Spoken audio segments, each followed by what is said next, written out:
The divorced Mafia king fell in love with his maid.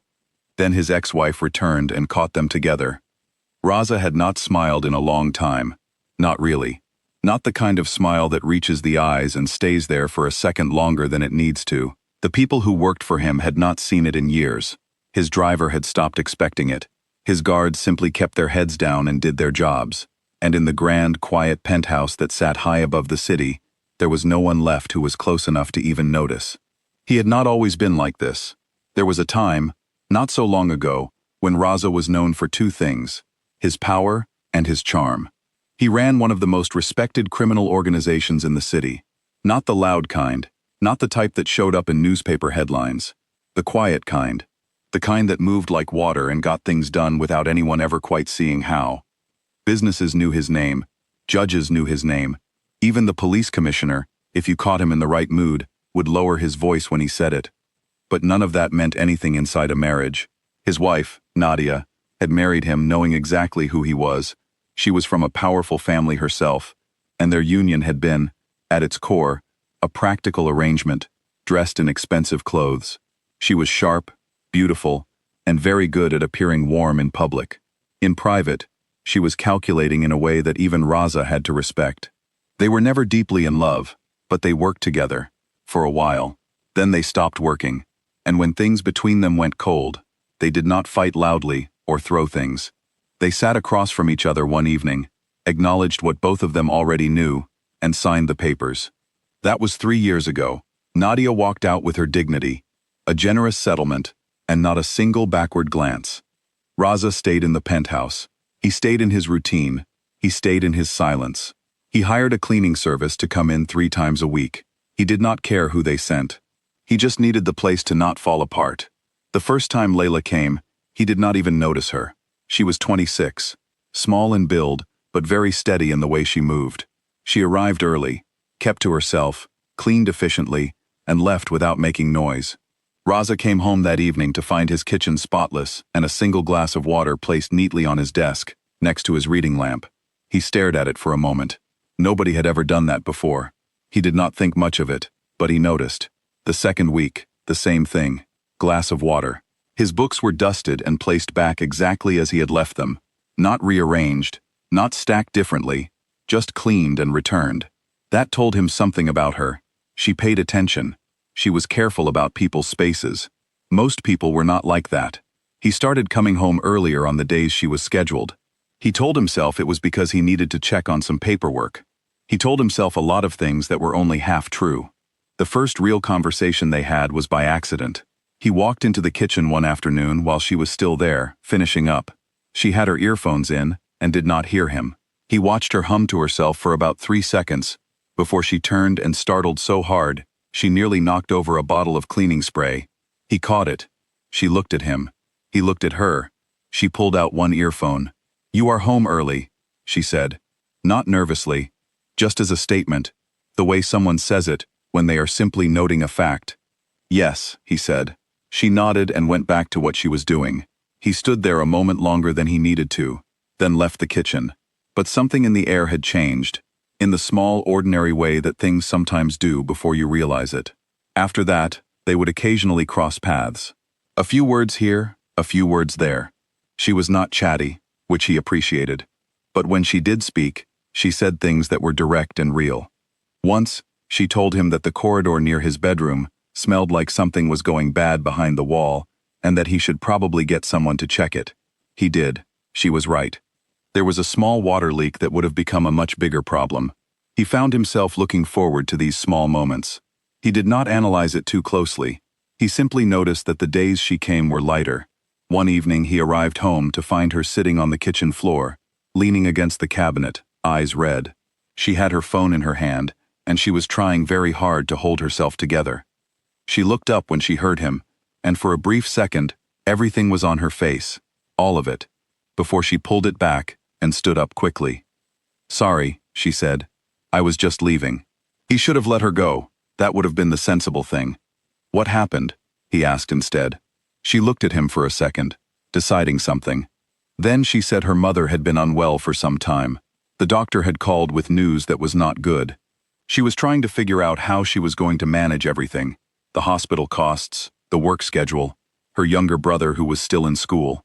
She said it all calmly, the way people do when they have been carrying something heavy for so long that they have gotten used to the weight. Raza did not say sorry or offer empty comfort. He just sat down on the kitchen floor, right there, leaning against the opposite cabinet.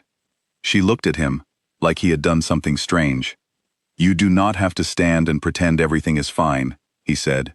"Sit down if you need a minute." She sat.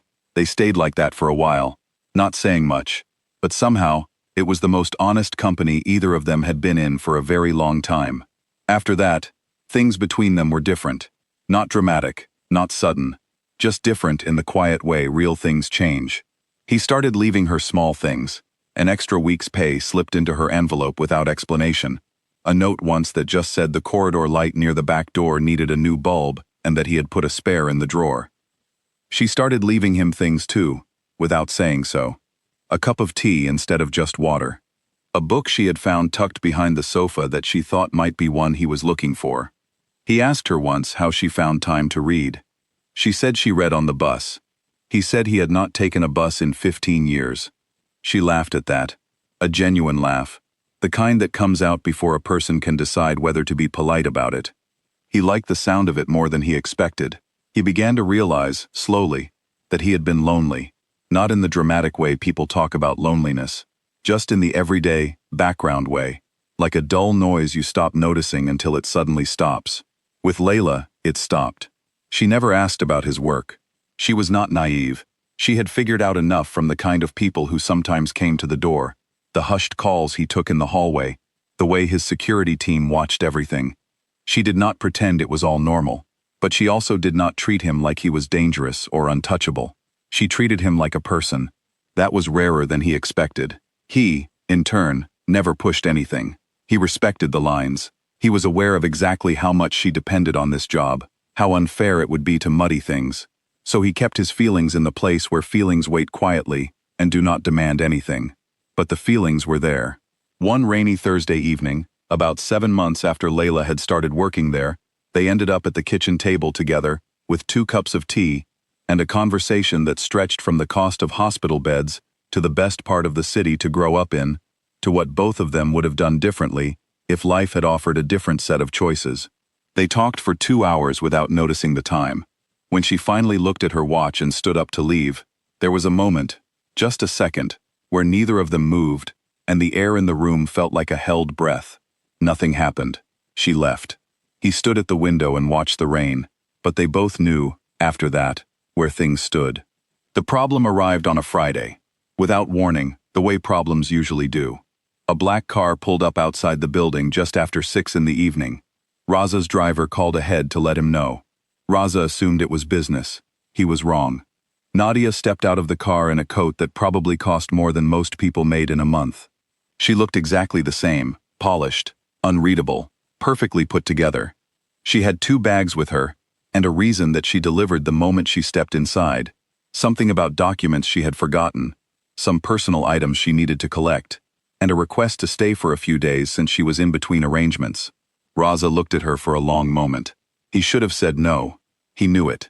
Something in the back of his mind said clearly that this was a mistake. But Nadia had a way of making refusal feel more complicated than it was. She was calm and reasonable, and not asking for very much, and he was tired that day, and did not feel like a confrontation. He gave her the guest room. The next morning, Layla came in for her regular shift. She was in the kitchen when Nadia appeared in the doorway. The 2 women looked at each other.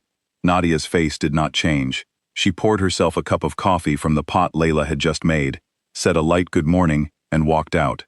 Later that day, Nadia asked Raza, very casually, how long the girl had been working there. He told her. Nadia nodded slowly, in the way she did when she was thinking about several things at once, and said nothing more. Raza felt uneasy. He could not explain exactly why. Nadia was not being rude. She was not making a scene. But he had been married to her long enough to know that when she went quiet and polite, she was not at rest. She was calculating. A week passed. Then something shifted. Layla mentioned to Raza one morning that her work agency had called and there was some issue with her registration. A form that needed to be resubmitted. A delay in her paperwork. It was not a crisis, but it was stressful. She was not sure how long it would take to resolve. Raza listened carefully. Then he asked very quietly whether anyone had contacted her agency recently on his behalf. Layla looked at him. No. Why? He said never mind. But his jaw was tight for the rest of the morning. He went to find Nadia. He did not raise his voice. That was not his way. But he spoke clearly, and without any softness, telling her that whatever she was doing needed to stop, that his household was his business, and the people in it were under his protection, that he had tolerated her staying out of old courtesy, but that courtesy had limits. Nadia sat across from him with her coffee cup in her hand, and her expression perfectly composed. I am not doing anything, she said. Then there will be nothing to stop, he replied. She looked at him for a long moment, and then something shifted in her eyes. Not anger exactly, but something closer to recognition, like she was seeing something she had not expected to see. You actually care about her, Nadia said. Not as an accusation, more like she was working something out. Raza did not answer. That is new, Nadia said, and her voice was strange. Quieter, like something had moved in her that she had not given permission to move. She left the penthouse 2 days later. This time, the paperwork issue at Layla's agency resolved itself quickly. A few weeks after that, on a Sunday morning, Raza was in the kitchen when Layla arrived.